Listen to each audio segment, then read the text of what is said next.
Hi, this is Phil, and I'm here to tell you all about the Capes and Lunatics Patreon. Get early access to all of our interviews, including the monthly Chichester chats with writer and comic book legend D.G. Chichester, new episodes of classic Capes and Lunatics shows, including The Quantum Zone, This, That, or the Third, and many, many more specials, all completely uncensored. Access starts for $3 a month, full video when you pledge $5 a month. Check out the link in our show notes or go to patreon.com/CapesandLunatics. Hope to see you there. Hey, this is Tim Seeley, and you are listening to the Capes and Lunatics podcast. Diggity dank.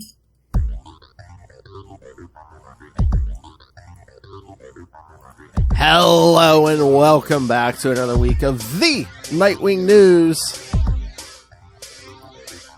It's supposed to be way different. Anyway, I am Phil. Joining me, as always, it is. Hello, I'm Kristen.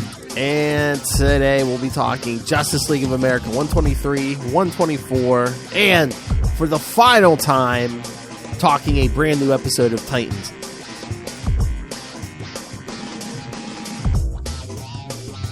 Because we got the finale.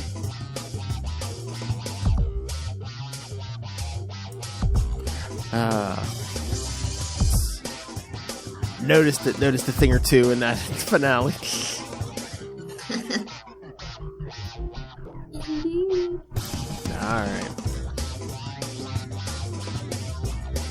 Alright, so we're going to start with that finale, right? Yeah, for sure. Alright, so I'm assuming the actor who plays Superboy really shaved his head, because anytime they had a scene with hair, that was a wig. You could tell that was a wig.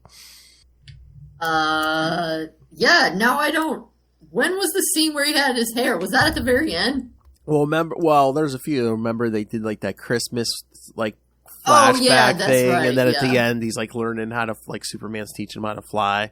Yeah, that part was super cheesy. What, the flying? Yeah, I mean, it was, like, that was nice, but filming it didn't look good. Yeah. All right. I mean, I saw people complaining about the finale, but they even said, they're like, we had, like, zero time to, like, they had no notice about, oh, hey, you're getting a final episode, so. I don't know. I thought the finale was good. Yeah, no. I mean, nobody died. They all went off into the sunset doing, like, basically what I kind of figured they would do. Yeah. I just thought maybe they would have, like, a time skip and show them, 10 years into the future or whatever to kind of confirm that Dick and Corey had that daughter since Corey had those visions of her and stuff. But I feel like they set it up without the time skip that we can assume that that's what happened. Yeah, but again, I mean, if you do a time skip, I mean, they might not have had time because you would have to, like, show time has passed. So, like, do different hairstyles, different clothes, different, Right, exactly. And the thing is the time skip would be easy to do with Dick and Corey. Because if it was like, 10 years into the future, like, let's be real, you don't look that different. Yeah. When you're like, I mean, you can look different, but also you can easily use the same actor to be like, I was 25, now I'm 35. But it's much harder to use the same actor when you're like, I was 15, and now I'm 25. Exactly. It's like with David. So, yeah, that makes sense. Oh, they should have played with that. Back, I think they fixed it, but, like, back in, like, the 90s, Connor discovered that, that he, as a clone, he wasn't going to age. Like, he was, like, locked in at, like, 16, like, physically, like, he thought forever. But, like I said, I think they fixed that, but for a while, physically, he wasn't aging, so. That's pretty wild. That would have been interesting, like, if he would have, Kryptonians kind of age slower anyway, but yeah, I mean, they tried to fake us out with, that Starfire was dead, but no. No, you knew. I was like, she's totally not dead. Had to get the tear. It seemed to me, I mean, I realized they had a limited amount of time. So she was always doing the blue stuff, and then when she came down, she was kind of orangey red, more like what she is in other things. So I felt like if they had more time, I suppose if they had another season, they could have delved into that more. Like, are her powers different? Is it just a different energy signature? Whatever. So, like I said, I thought maybe she would lose her powers, and that's why it was like, I'll be different from our new. So, I mean, I thought with the light, they did an okay. Yeah. With, like, yeah, she's different. It fit the prophecy. But as someone who likes lots of details, I would have liked to know, oh, how exactly is it different? What are the deets? Speaking of the details of her powers, I'm sorry, maybe I need to just, like, go with the flow, but, like, when her brother Blood was trying to use her to power that, wormhole, Tamaranians have the power of 10,000 suns. 10,000? Yeah, that's a lot of suns. I know they're tough like Kryptonians, but I'm just like, really? You could harness the power of the heat of 10,000 suns? Okay. Yeah, they probably should have made it not that many, because the thing is if her blast is 10,000 suns, then everybody would she would just vaporize people, right? Oh, yeah. That would be really intense. She'd be standing in a crater, yeah. Yeah. Maybe it's like, oh, we need a power of the sun to power this, and oh, yes, Tamaranians can, like, generate the power of the sun, maybe. I was like, 10,000? Yeah, that's probably true. Or if they had said if, like, she consistently uses her star bolts for, like, 5 minutes, that will be the power of 10,000 suns. Yeah, that's true.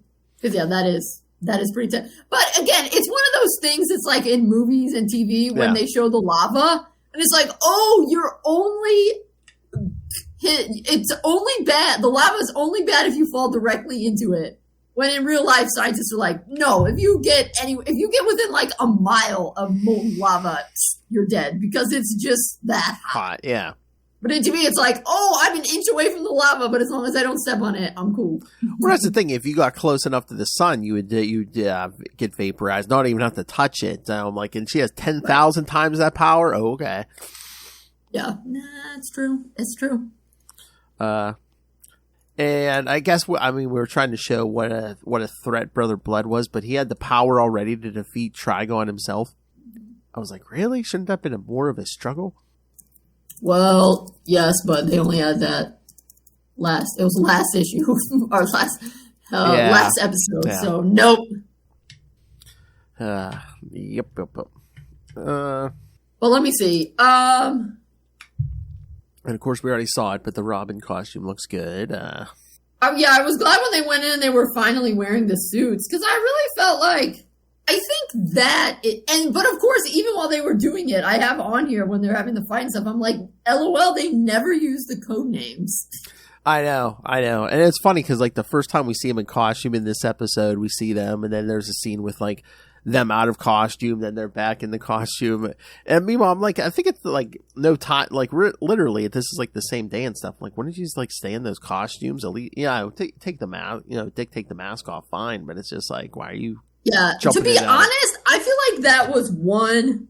Which, I don't care that much because I always say Dick Grayson is my favorite character. I don't care whether he's Grayson or Robin or just standing around doing nothing. Yeah. Or Nightwing, Batman. He's my favorite. That being said, sometimes it makes me wonder, is this a problem with live action, particularly when it's a live action show, when you're more worried about budget than a movie? It felt like, I don't know, because that would require me to go back and watch the whole show, which is not happening, and timing things. But I felt like the vast majority of the show, probably like 80-20, if not more skewed than that, they're not in their costumes. Yeah, I don't know about the rest of them, but I would bet, the one who plays Dick and probably the woman who plays Corey. It's probably hard to move in those costumes, probably. Yeah, and probably the Robin one. Yeah, I guess that's the thing, is like Raven, they basically have her fight. Okay, she kind of was wearing her costume the entire season. Yeah. But that's just like... And I guess Beast Boy's mostly in that outfit, and Superboy, but yeah, I guess that's true. I'm talking Robin... Nightwing. Hawk and Dove when they were there. Yeah. The ones who had the more elaborate costumes, yeah. Nightwing, the Robins, Starfire, Hawk and Dove... Starfire has to move around in that with heels. Yeah, but it's fine on the one hand because I didn't, I said, this is my favorite character. But it did feel, I could definitely see how people who wanted to watch a superhero show were like, why am I just watching a bunch of people in regular clothes do stuff all the time? Exactly. That's why I'm always like, why do they got to make it armored? We can suspend disbelief. Put them in tights. It'll be easier to move and stuff, Yeah, hello, look at Batman 66. They like literally put on actual spandex, I think. Exactly. But yeah, so that's one thing that I feel like is maybe and maybe that's a problem, like I was saying, with live action, because it's probably more expensive. Obviously it's more expensive to have the Nightwing suit on than like a cargo shirt and khakis. I mean, that's like, just go buy something off the rack. And I mean, like, despite Dick being Bruce Wayne's kid and hella rich, definitely he was just wearing clothes off the rack, because my friend who watches it, she was like, oh my God, that pink shirt looked so bad on him. Just like it didn't even fit right. So clearly they're just buying clothes off the rack and putting them on. So obviously that's cheaper, and yeah, they can move around more easily. So maybe that's a problem, and you should stick more with animation. I don't know if animation is cheaper.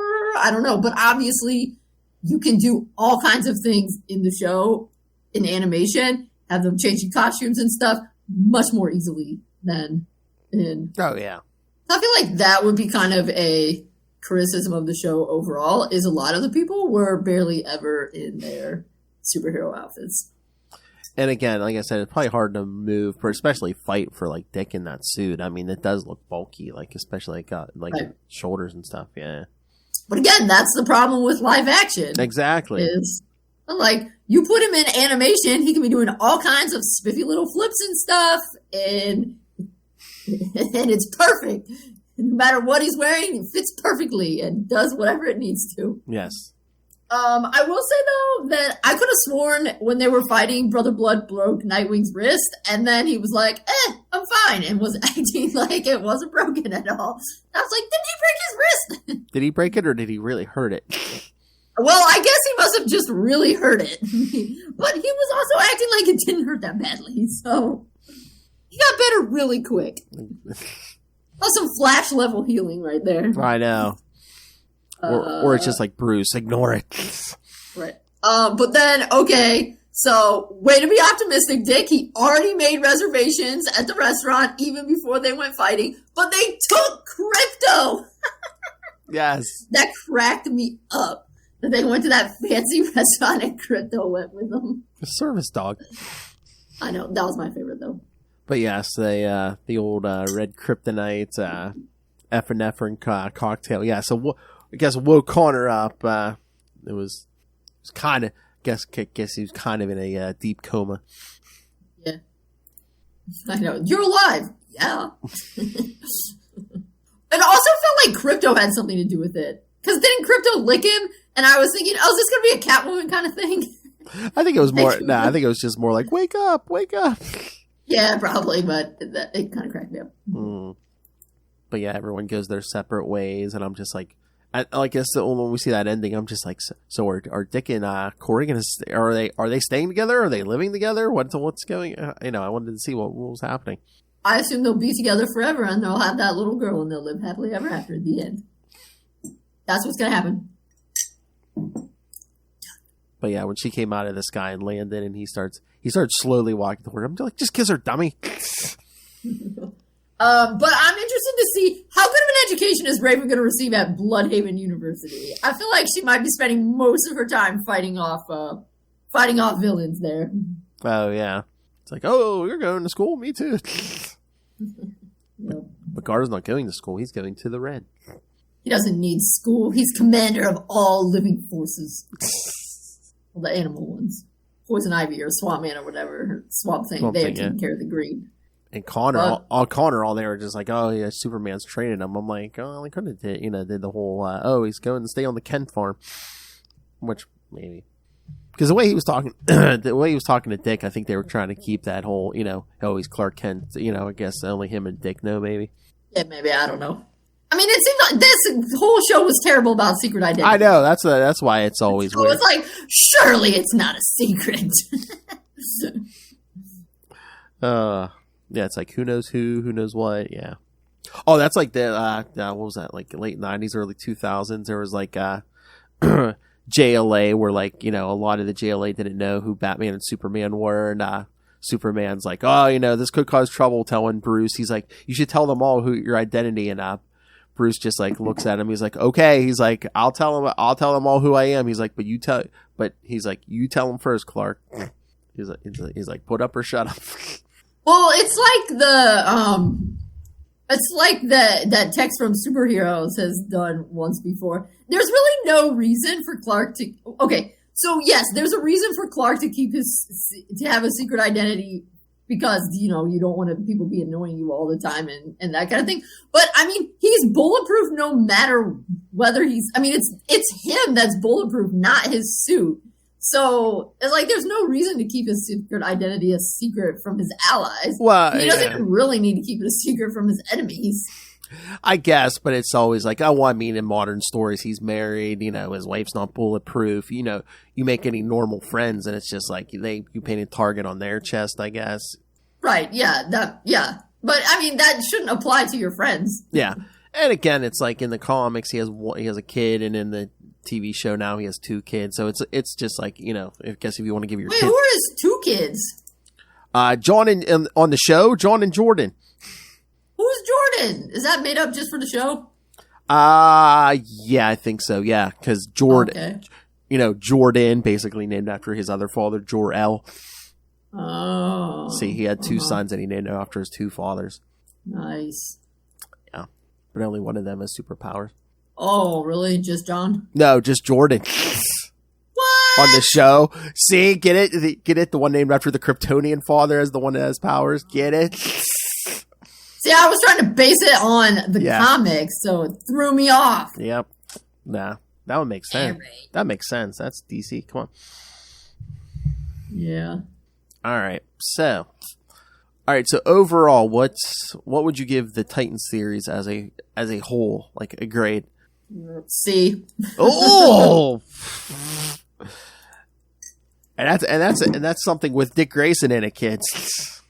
I knew it was going to be something like that when you were like, I'm not going to go back and ever watch that series again, even though Dick Grayson. It's just not that good. I know, but that's pretty bad when it's something with Dick Grayson in it, and you're like, I'll never come back to this. Yeah, I would watch the episode Donna Troy again, where they meet back up, and it's like he goes to Donna's exhibit, her photography exhibit, and he's super awkward. And there's flashbacks to him and Donna. That was good because I thought they did an okay job with Donna until they killed her off. But most of the time, I feel like a C is, but it was average at best. Yeah.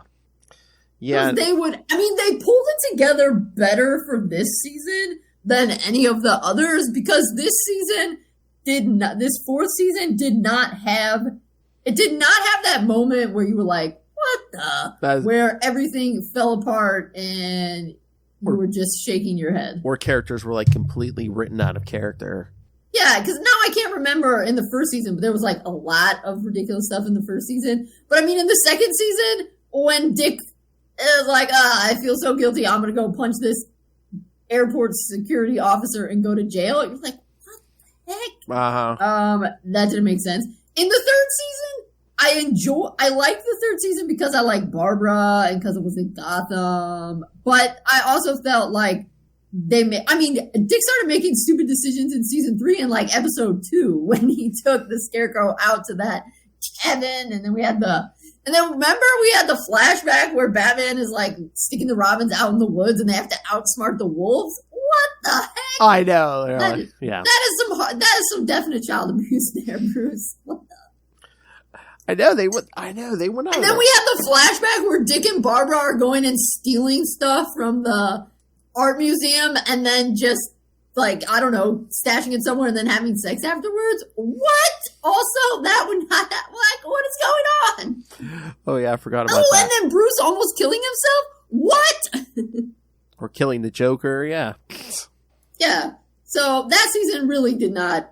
There were many, many questionable decisions in that season. Yeah, I forgot some of those. Yeah, I mean, I know there were weeks I was like, I would feel relief, like the season's over, this episode's over. Exactly, same. Yeah, sometimes I was like, is the show coming back? Like, I gotta get myself pumped up to watch it again. I think the other thing, or in the season 3, how Dick would like always come to visit Barbara as Dick Grayson, and then sometimes she'd work with the Titan. Like, clearly, no secret identities were being secret.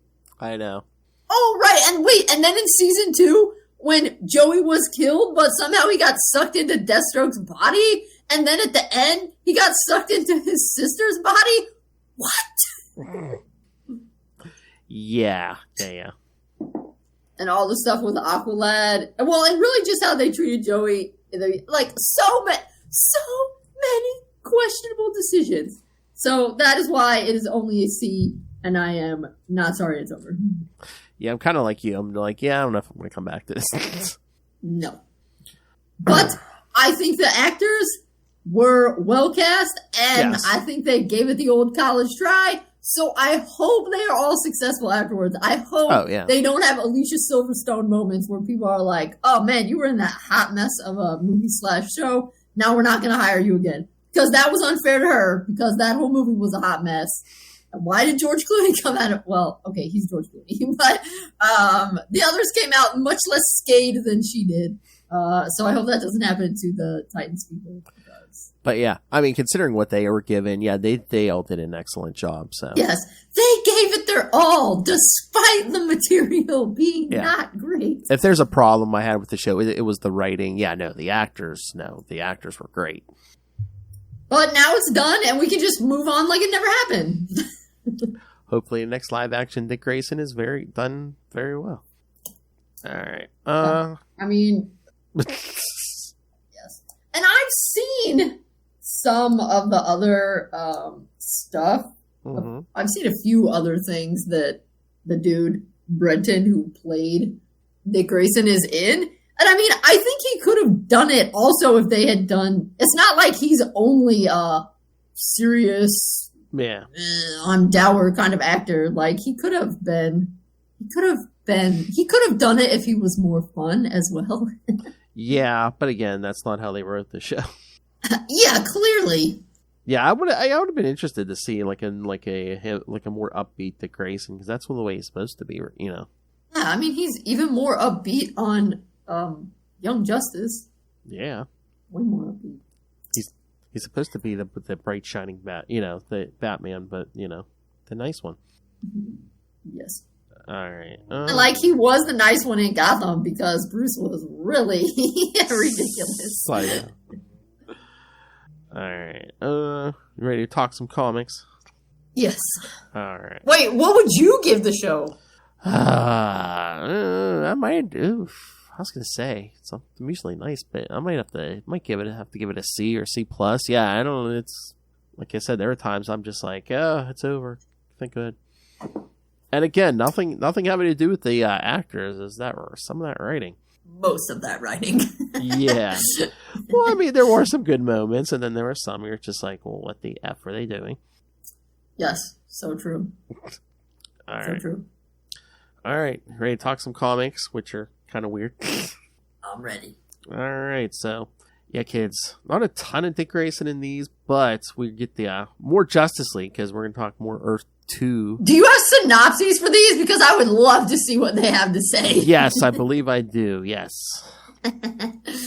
How do they summarize this bad boy? All right, kids. So yes, we're going to talk some Justice League of America 123 and 124, another team up between the Justice League and Justice Society with, well, this time we're only getting Earth 2 Robin, no Earth 1 Robin. So this is one of those ones. Sometimes, like some of the early ones, I think they had, like both versions of characters, like 2 Supermen, 2 Robins, but then you start getting stories like this where it's like, well, we have Earth 1 Flash, so we can't have Earth 2 Flash in this story, and it seemed like they never wanted to double up. So yeah, we only get 1 Robin in this story. So, So all right, the first one is Justice League of America number 123 from October 1975. Where on Earth am I? Writers Carrie Bates and Elliot S. Maggin, penciler Dick Dillon, inker Frank McLaughlin, and editor Julius Schwartz. As you'll be familiar with them in a little bit here. All right. On Earth Prime, a world similar to our own, where the Justice League heroes are only comic book characters, Carrie Bates and Elliot Maggin, writers for DC Comics, are engaged in a story conference. When they begin meddling with a duplicate of Flash's cosmic treadmill, it sends Bates to Earth 2. While there, he acquires fantastic mental powers as a side effect of his trans-dimensional journey and falls under the influence of the Wizard. Which is funny because Marvel has a villain called the Wizard too. Alright. Meanwhile, Elliot Maggin uses the cosmic treadmill to search for his writing partner. He transports to Earth 1 and recruits the aid of the Justice League of America. After hearing Maggin's story, he and the heroes travel to Earth 2 where they battle the Injustice Society. They defeat the villains. However, it is revealed that their foes were really JSA members in disguise and seemingly dead at the hands of a master supervillain. Carrie Bates! To be continued.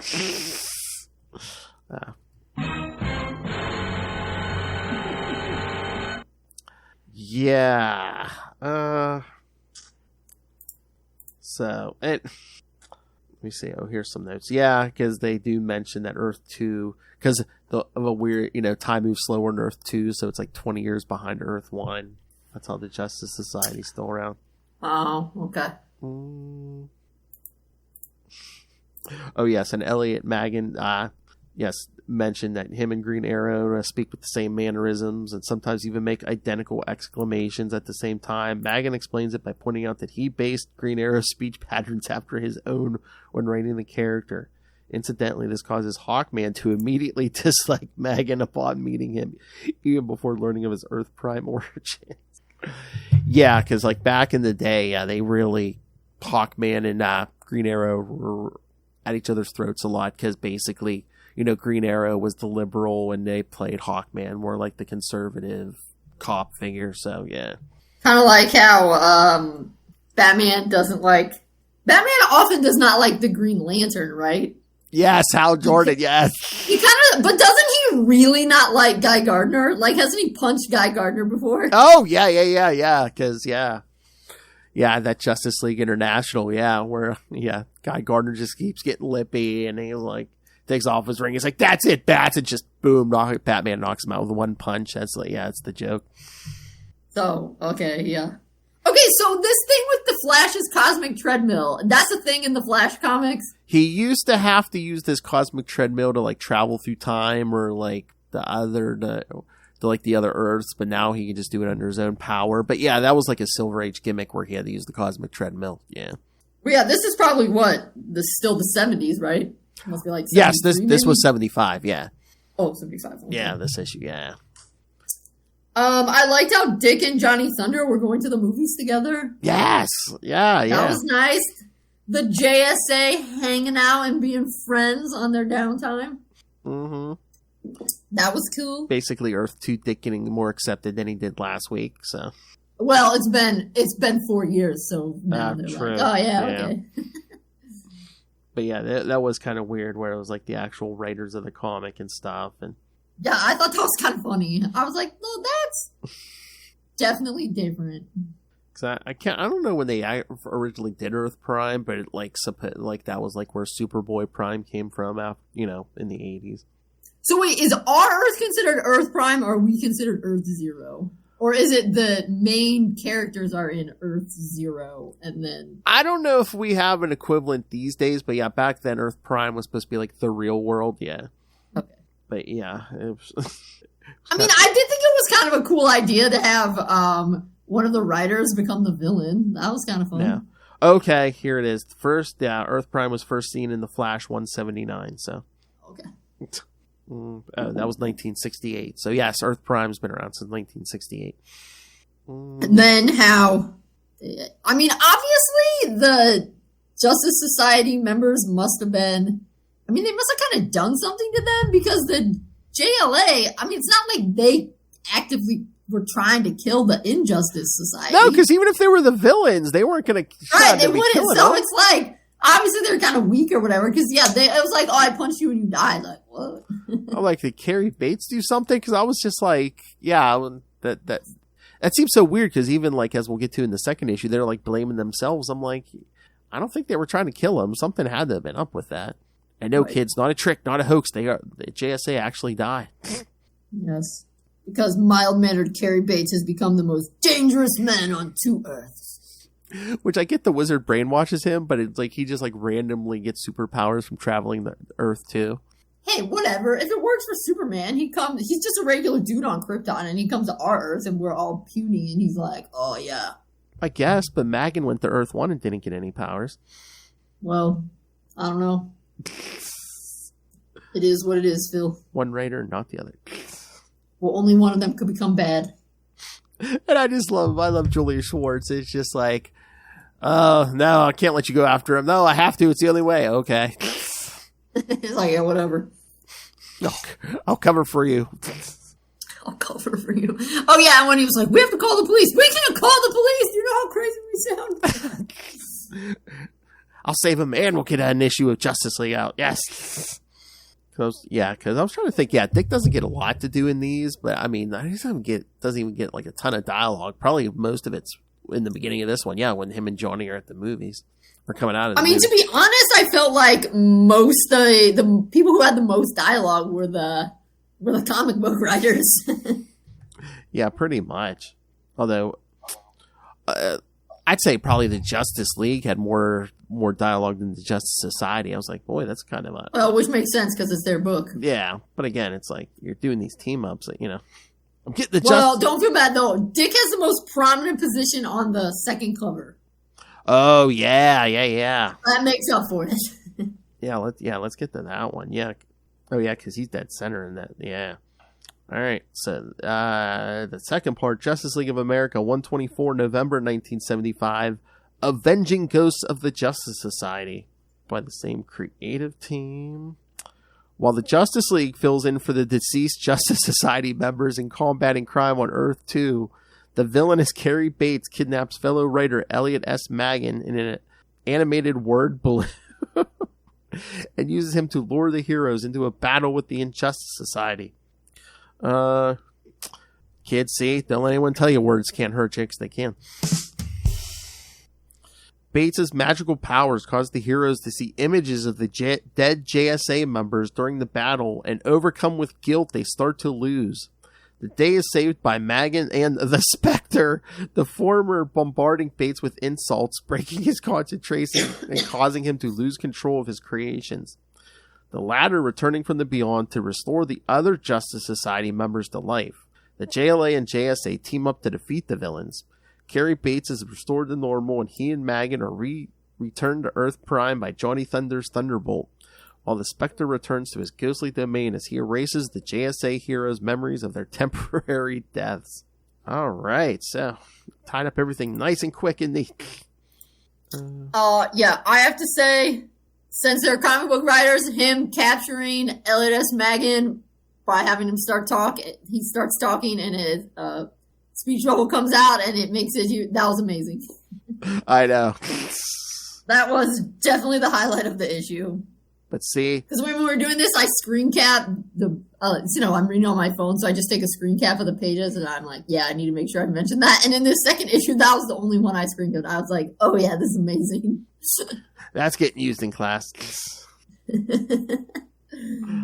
But see, kids, a version of Dick Grayson died, and literally the Spectre basically pleads with God, let me bring him back. That's right. Oh yeah, and there's other guys too. Oh yeah, that reminds me. Remember in season 3, Dick died for a hot second. Oh, geez. Yeah, that's right. Oh yeah, they dumped him in a Lazarus pit. Yes. It's just a random Lazarus pit in Gotham. Yeah, I forgot. Yeah, it's going to be a C. It's not going to be a C+. Yeah, you keep reminding me. Yeah, no. You know who didn't die and get dipped into a Lazarus pit? Jason. Wait, Jason? Yeah, Jason didn't die, right? He just go. Wait. I don't think so. I mean, if he did, it was off screen.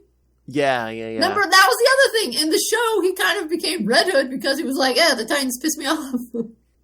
And Batman, yeah.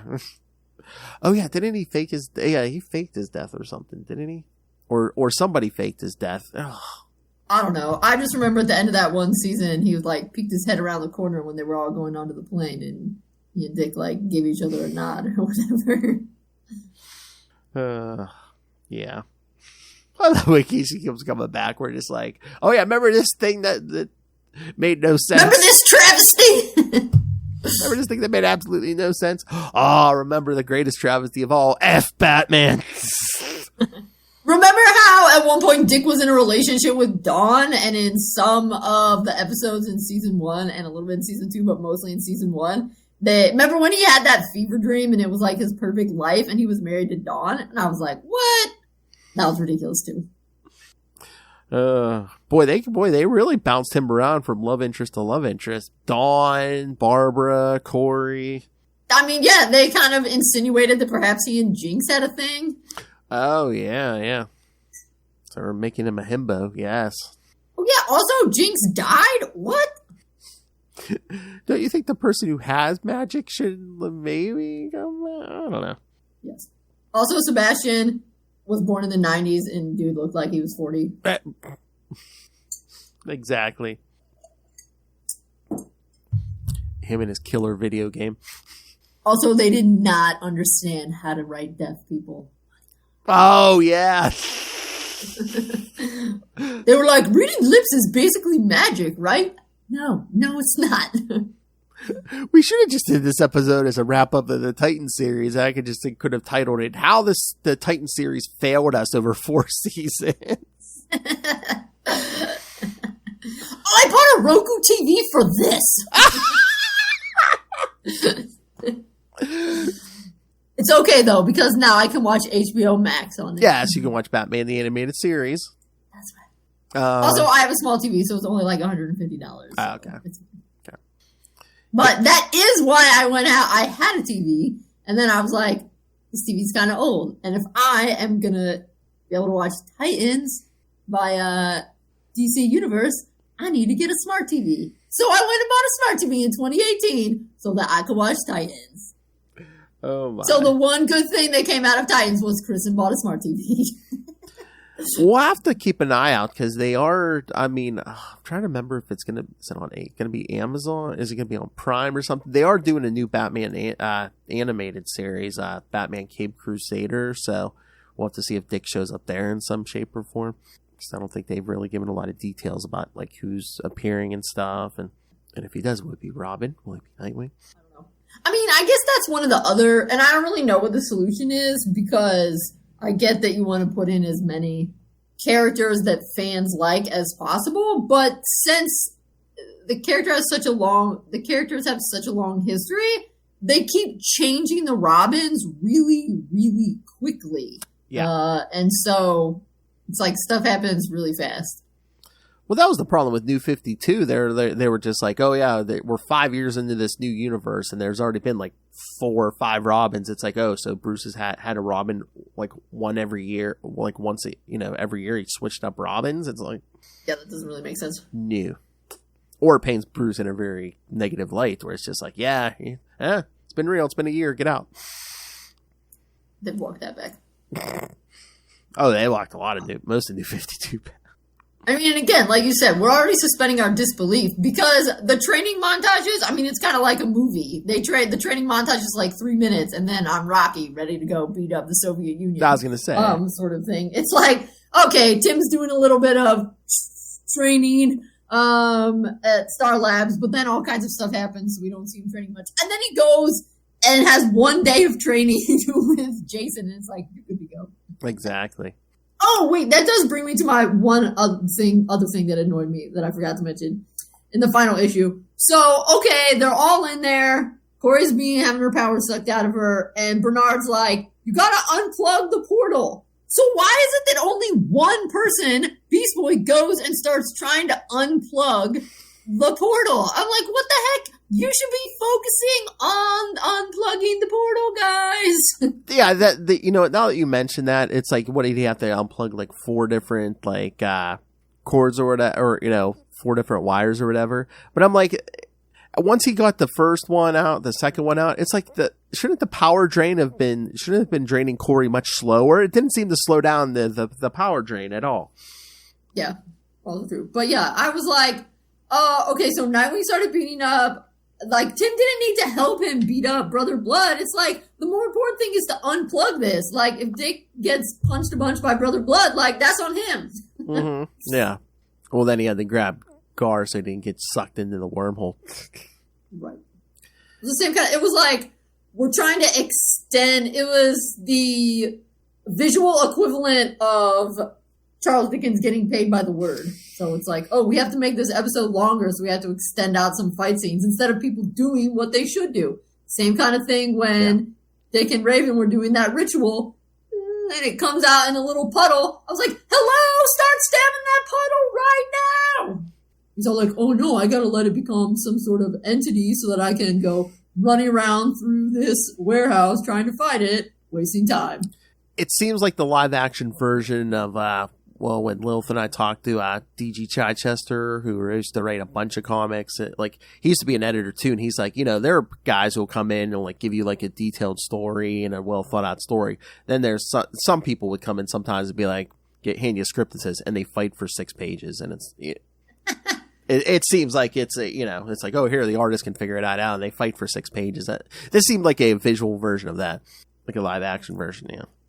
Yeah, that might be. I was gonna say, all right. I don't think we have anything else on the comics. Any other plot point on Titans you want to poo-poo?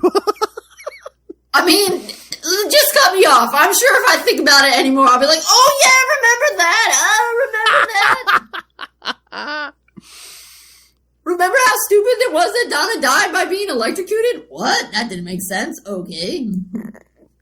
Yes, we took out one of the strongest members. With an electric wire. Yes, that's why I was worried that Connor was going to be dead. I'm like, oh, they're going to kill him and just give him a meaningless death, because that's basically what they gave Donna before she came back. And I just wondered how some of those costumes, because I swear there was like one scene in the hallway where I swear it looked like Raven was like trying to like readjust her cape, because I don't know if it was like folding up on her or something. I'm just like, I mean, would not surprise me. Would not surprise me. I mean, that thing basically, I mean, at least some of it looked like it was just like lace, and like the cape, I was just like, I don't know, man. It looked like something I can get at Spirit Halloween or something. Yeah, probably. Once again, the actors did a phenomenal job in this series, especially when they were hindered by the writing sometimes. But yes, they did more with less. Yes.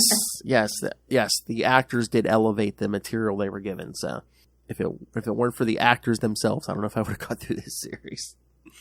Yeah, it would have been tough. Yes. So yes, bravo, all of you.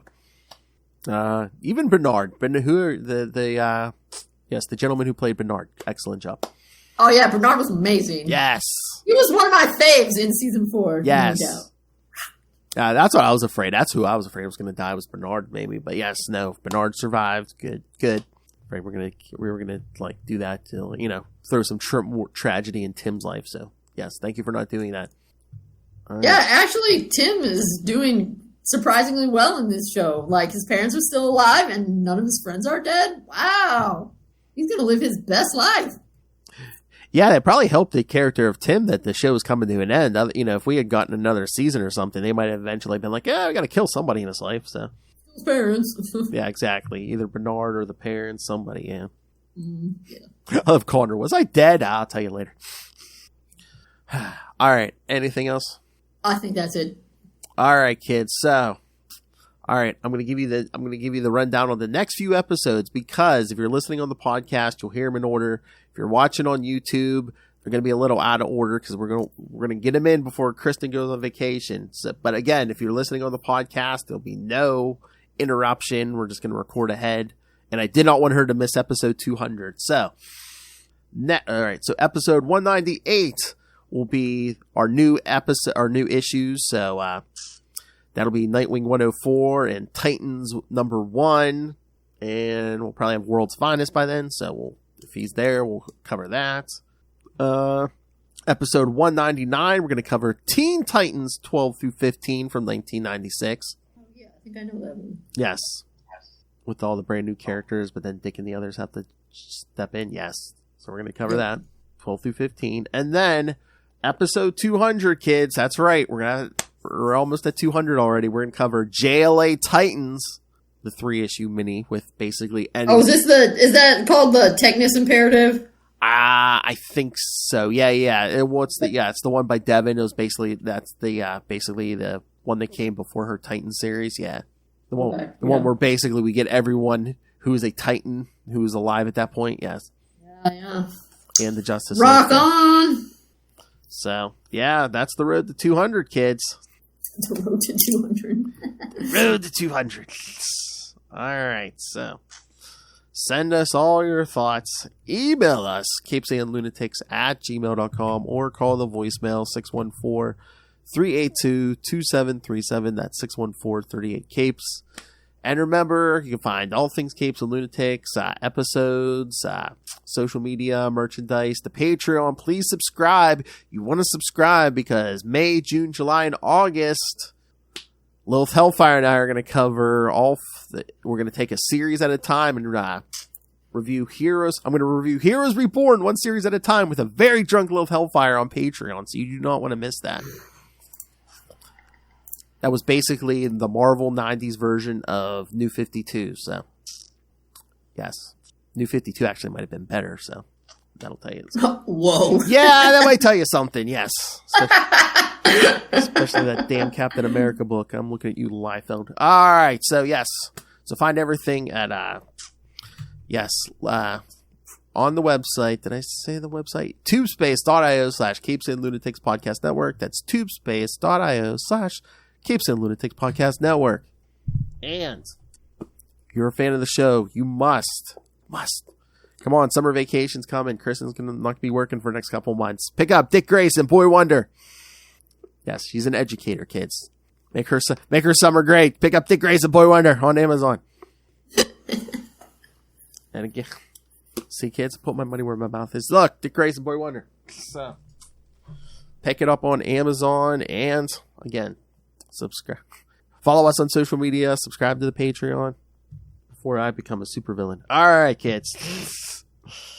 See, that's an Earth 2 joke. All right. Thank you for joining us as we bid farewell to the Titan series. Bye. Don't let the door hit you, kid. Again, I feel bad. I'm like I said, the actors were great in this series. It's just, I wish they had gotten better material to work with sometimes. They made some choices. Those writers, they were the wrong choices. They made some choices, yeah. Oh yeah, remember when they took what was supposed to be the season finale of season 1 and made that the first episode of season 2? Yeah. Yup, that was weird too. Let's completely mess with the timing of this. All right, kids. Again, come back next time. Remember, join us same wing time. Same wing channel. The Nightwing News.